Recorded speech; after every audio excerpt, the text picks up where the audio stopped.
Hey everybody, I just want to introduce myself. My name is Jack. I'm one of the pitching instructors at Velocity. I used to be a collegiate pitcher for Central Michigan University. I'm just here to talk to you guys and expand a little bit more on the video that had been sent already, and just talk maybe a little bit more in depth or some more things that you guys can work on. Okay, so we're going to start kind of with review of the pitch grips. Coach from the other video talked about the 4-seam fastball, okay, and the 2-seam fastball. Just a reminder on those, okay, your 4-seam fastball is going to be the pitch that's going to be straighter and usually a little bit harder. The 2-seam fastball is the pitch that I threw a bunch. It's going to have some more run to your arm side, or for a lefty, away to a righty, for a righty, away to a lefty. With that grip, it's usually a little bit slower, but sometimes the same as the 4-seam fastball. So for today, I want to talk a little bit about changeups, and then we'll talk maybe curveballs and sliders. Okay, so the changeup grip that I used or I liked, okay, is if you kind of get your 2-seam grip, all we're going to do is we're just going to take our fingers, we're going to slide our middle and our ring finger onto the baseball, and then we're just going to kind of pull that baseball back. Okay, so we're right here. Okay, so the thumb kind of makes a circle. That's why it's called a circle changeup. Okay, you can see the fingers on the seam, and then your pinky is just kind of here on the side to support the baseball. Okay, so that's one variation of the changeup. There's a million different ways we can throw it. This is just the one that I like to use the most, and that works really well with some of the kids that we're working with over here in the United States. Okay, we can also throw it just like your normal 2-seam grip. Okay, notice the fingers are still in the same way, or you can even use like a 4-seam grip, and then you're just sliding your ring and your middle finger onto the baseball, kind of like that. So the big thing when you guys are throwing change-ups that we talk to a lot of kids about is when you guys throw a change-up, it has to look and feel exactly like your fastball. That's what makes a good, effective change-up. Now you're gonna get typically some sink and then again some run like the 2-seam fastball, but deception is the biggest thing when it comes to throwing a change-up. We have to make it look like we're throwing a fastball, and then obviously we're gonna trust that this grip is gonna take the speed off the ball and make it do what it needs to do, okay? Another thing that we can talk about once you get a better feel for it is if we can manipulate pressure with this ring finger, so we can go more pressure or less pressure to kind of help slow the ball down or create a different spin. And that's kind of what really makes an effective changeup as far as throwing it. I would highly suggest when you guys are playing catch, if you want to get better at pitches, make sure you're throwing these pitches all the time.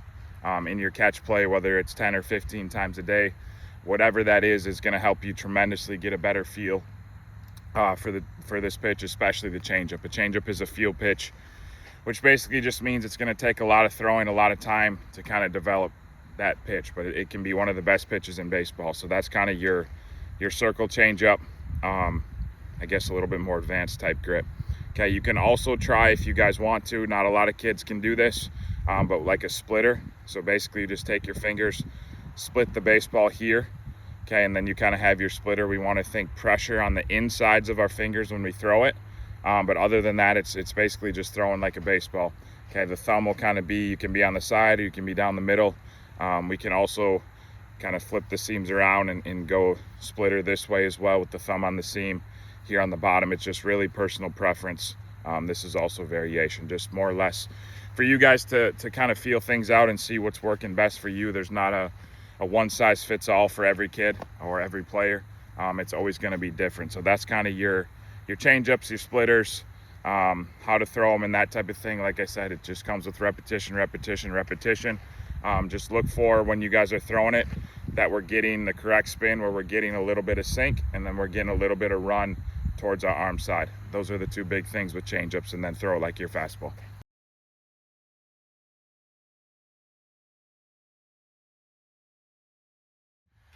All right, guys, so now we're gonna move on to sliders and curveballs. Okay, now this is probably something that we wanna maybe wait a little bit till the kid is, I would say, at least 11 or 12 years old before we start throwing these. And then a reminder, it's just we don't want to throw them all the time constantly. This is more of a feel thing, so that way when they get to be 14, 15, 16 years old, they have a really good feel of what's going on with the baseball and how they're throwing it. So again, a bunch of different variations on how to throw curveballs, how to throw sliders. I'm going to kind of start with this This is kind of like your traditional curveball or slider grip. Now we can throw a slider and a curveball with the same exact grip. Okay, so it's, I guess just to go, it's kind of a two seam. Pull your fingers together and then just pull the baseball back so we're on the seam here. It's important when we're throwing these breaking ball pitches that we have that middle finger on a seam somewhere so it can kind of help us rip the baseball and get around it. Okay, so the only difference really between a slider and a curveball is just your wrist positioning. Okay, so when I release a curveball, I'm going to have my wrist out front like this and then a little bit more around the baseball. Okay, so if I want to throw more of a slider, my wrist is just going to be kind of, fingers are kind of going to just be on the side of the baseball. It's going to come off the back here and we're going to kind of get more of like a side spin like this with the slider, whereas our curveball hopefully is going to have kind of like a tumbling spin, maybe a 12-6 or kind of a slurve type like this. Okay, so that's really the only biggest difference between throwing it. You can have, again, you can have the same grip.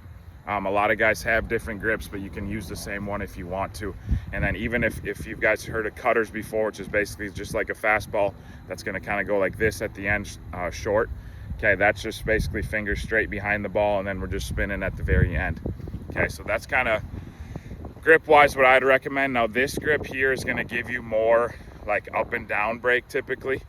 Okay, so if you want something that's going to kind of go more straight down, this is going to be more of like your curveball grip. Okay, if we think curveball when we're throwing it, so that's going to give you more of that 12-6 look typically.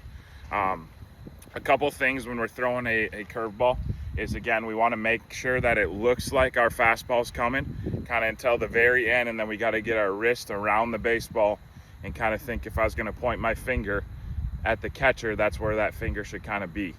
Okay, and then we can also think middle finger like we're going to set it in the catcher's glove. Okay, or a lot of times we talk about over here is think about if you had like a hammer in your hand.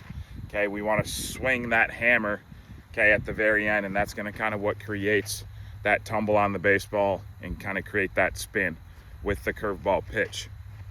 So, and then as far as like a slider goes, so for more of like a slider grip, I kind of like this feel. So it's kind of like a four-seam fastball here. Okay, and then we just put our fingers together and then slide the ball here on our fingers. So we're about halfway.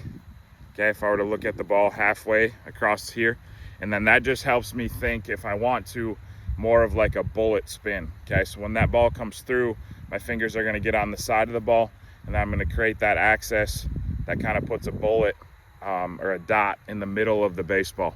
So that's kind of what I like for more of a slider.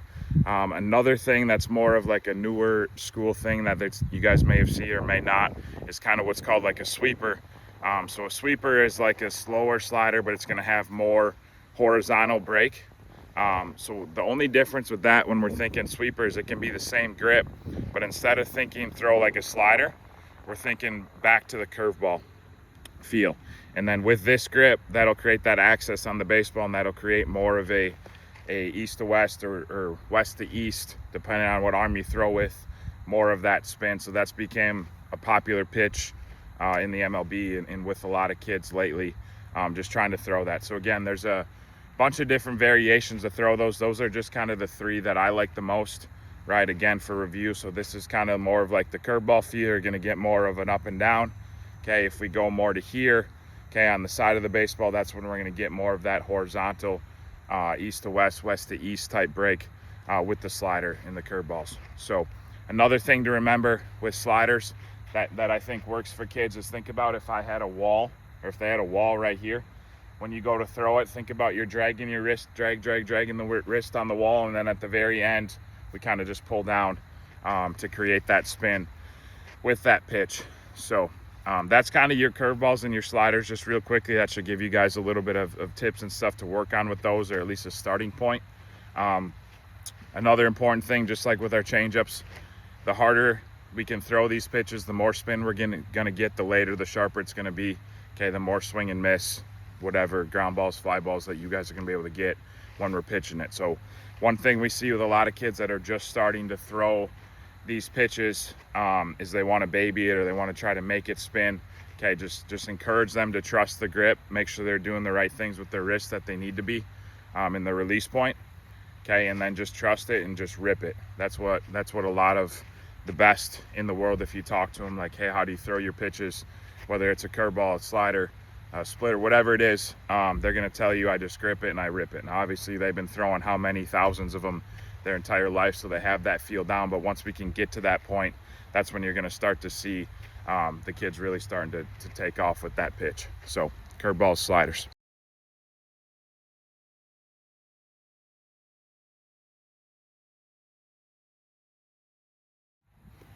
Okay, so the next thing we're going to talk about is something that I think is extremely important for these kids to know at a young age. I mean, all the way up through college, hopefully, if they get the opportunity to play professional baseball. Something that helped me tremendously when it came to being a pitcher. Obviously, as a pitcher, okay, it's a high-stress position. Okay, everybody's watching you. You're delivering the pitch. You have the pace of the game, etc. So the thing I'm going to talk about is a pre-pitch routine. Okay, so some of you guys may think of like, hey, this is the warm-up we need to do before we pitch. What I'm talking about is what we're doing between every single pitch that we make, and I'll run through kind of what I did. Just as an example, you guys don't need to copy what I did, but it'll kind of give you guys an idea of hey, this is kind of what he's talking about. But there are kind of a couple points within this routine that I want to touch on. Okay, number one is obviously the most important thing that we have to remember is we got to take a deep breath. Good in through the nose, out through the mouth. Okay, relax our body, slow the heart rate down. Okay, it's going to help us get into that laser focus type that we need when we're in competition, when we're on the mound. So that's probably the number one thing.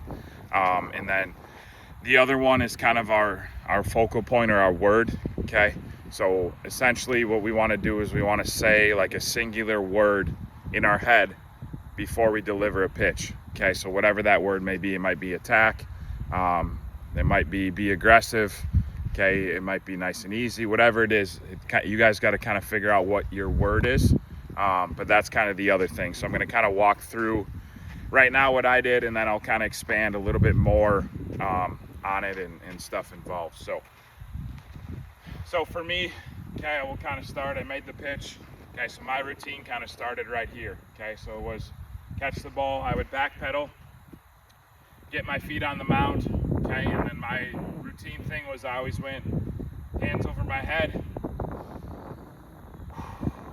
took that good deep breath, okay, thought of the word in my head, attack, okay, so I get my sign, attack, and then I would go through, okay, and I'd make my pitch, right? So then same thing, catcher throws it back, backpedaling, okay, feet on the mound, hands over my head, take my deep breath, get my sign, attack, okay, go through, make my pitch, okay. So that was kind of what my routine looked like, and that can kind of give you guys an idea of, or get your mind thinking of, hey, what can I do, or how can I make that work? Okay, a lot of guys they'll adjust their hats, the back of their hats, okay, they'll rub their hand off. Some of them even kind of stand on the mound and just kind of wipe it away and then get on it. I was always a hands over my head guy. So it just really depends on what your routine is. It doesn't really matter if anybody else in the ballpark knows what your routine is, as long as in your head you're going through that routine, okay? Because that's a checklist that keeps our mind focused on, okay, I need to do this, this, this, and this, get my sign, pitch, right? Really simple, this, sign, pitch. So that just kind of helps keep our mind focused on what's going on. Obviously, as a pitcher, there can be a whole bunch of distractions, whether it's the other team, fans, coaches, people watching us. Okay, our mind can kind of wander, and that just really helps you guys, or helps us, stay focused on the game and the task at hand and kind of what we're doing as pitchers. Okay, so that's why I think, more of a mental side thing of why the pre-pitch routine is so important. And just remember, okay, the deep breath is the biggest thing, but also keeping our thoughts on small and simple, and just throw the baseball, okay, what the catcher calls, or to the mid, or past the guy, whatever it may be, as far as the routine goes.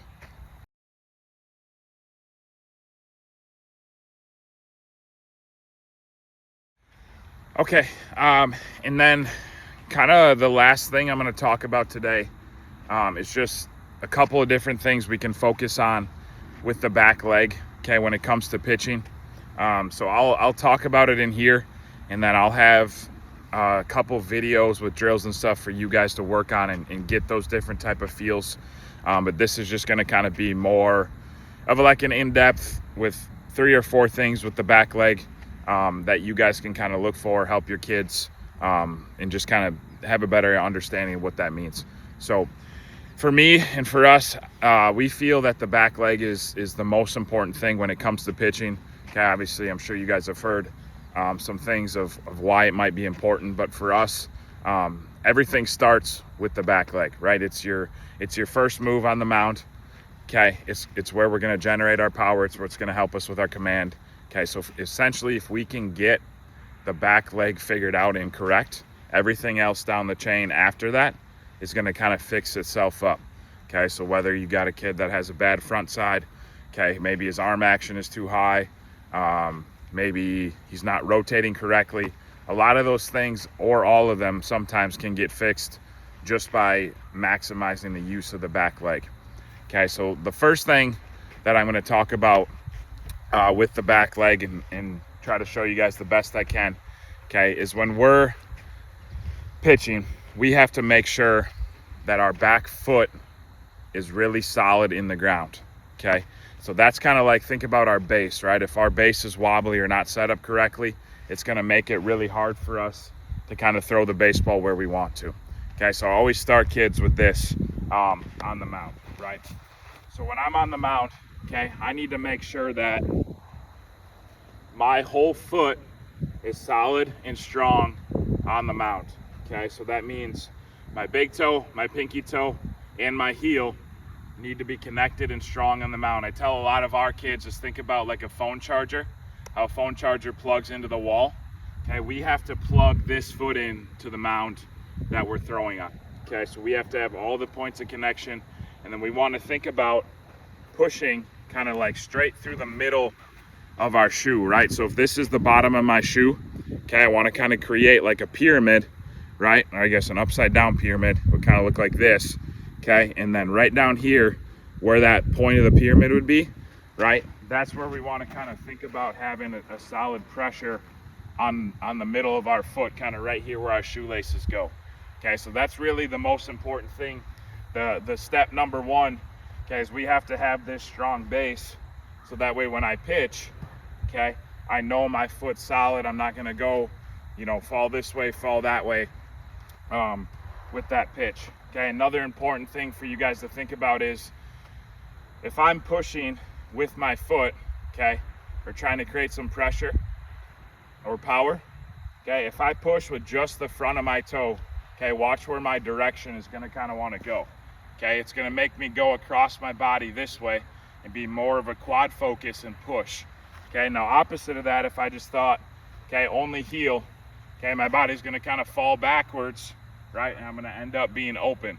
Okay, so that's why we want to stay right in the middle, okay, the middle of our foot, so that way all of our energy can go in that straight line, okay, right to home plate.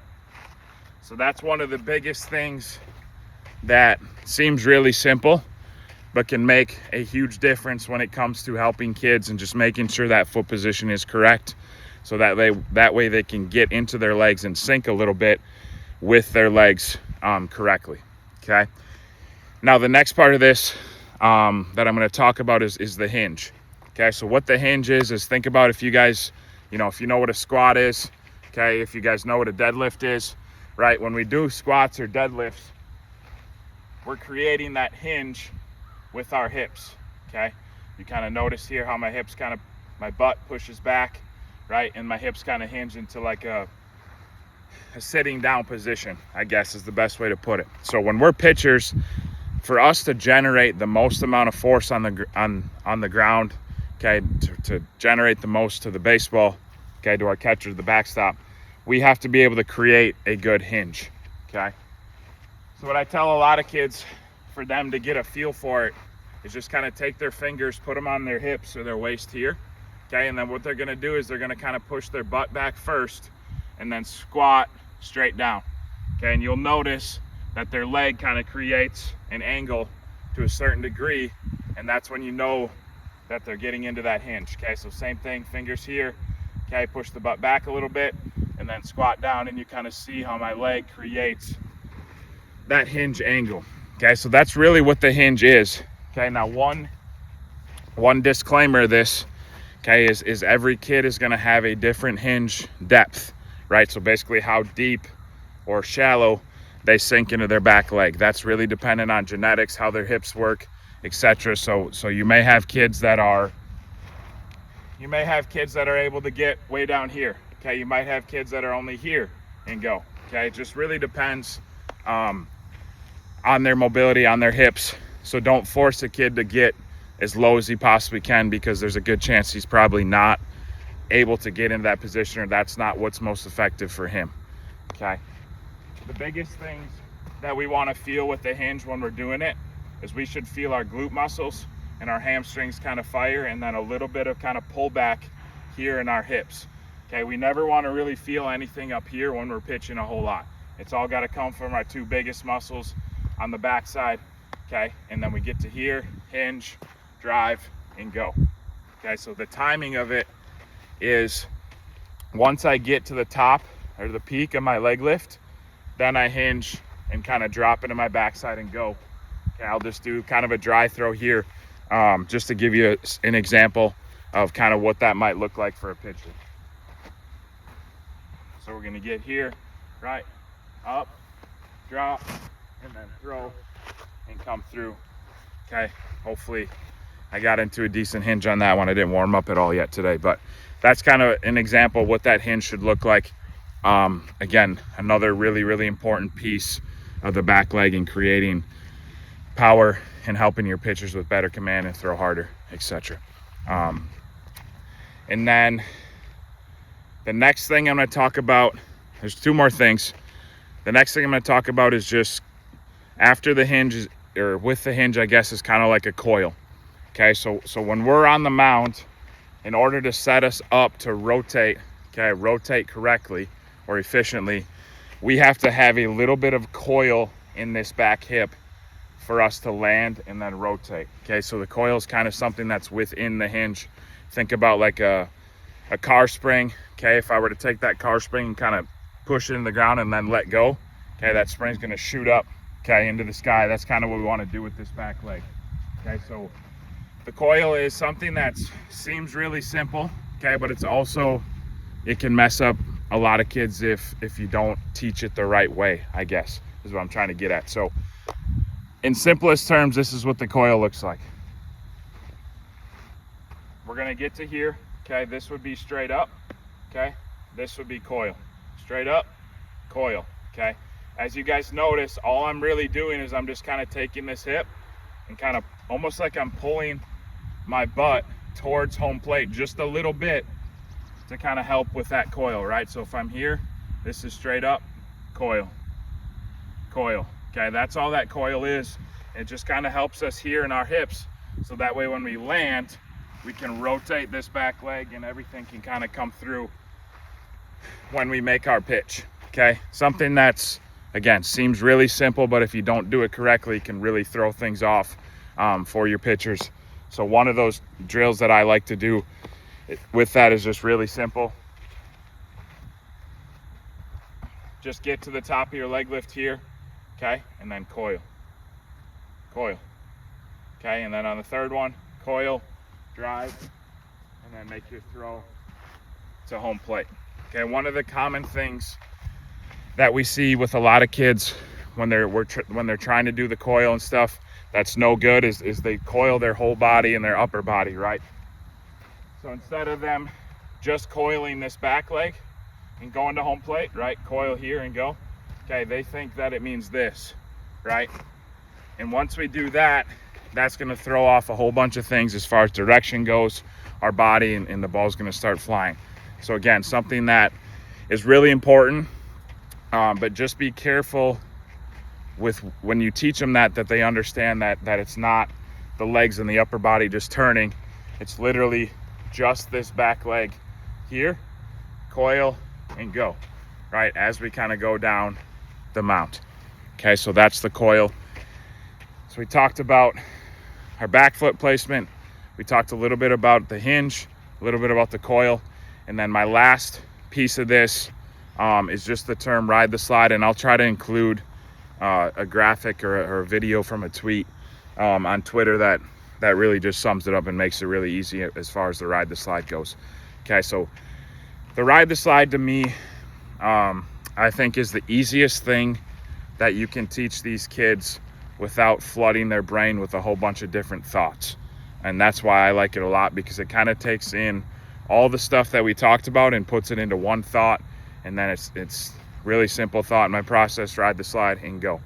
Okay, so all the term ride the slide really means is, think about how a slide kind of looks. It kind of looks like this, right?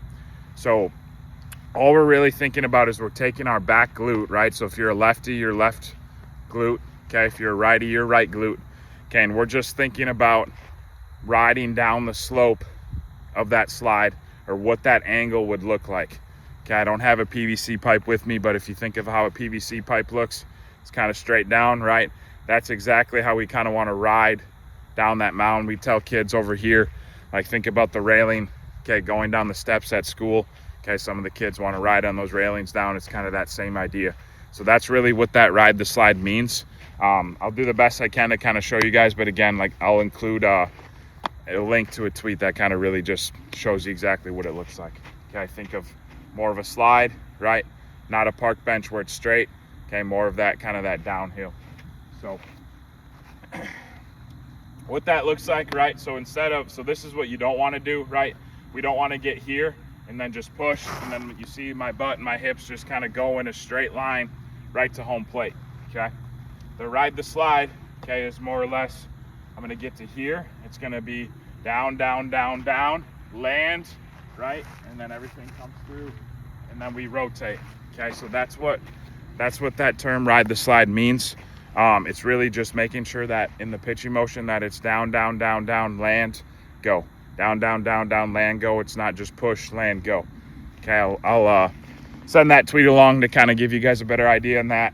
And then a drill that we do with a lot of kids is just really simple. If you have like a 5 or 6 foot pole or a PVC pipe or something, just long, set it up on the ground on the fence, okay, and then have them put their butt behind it, and then just ride down and just feel what that slope feels like as they're going down that PVC pipe or whatever you guys can find for the kids.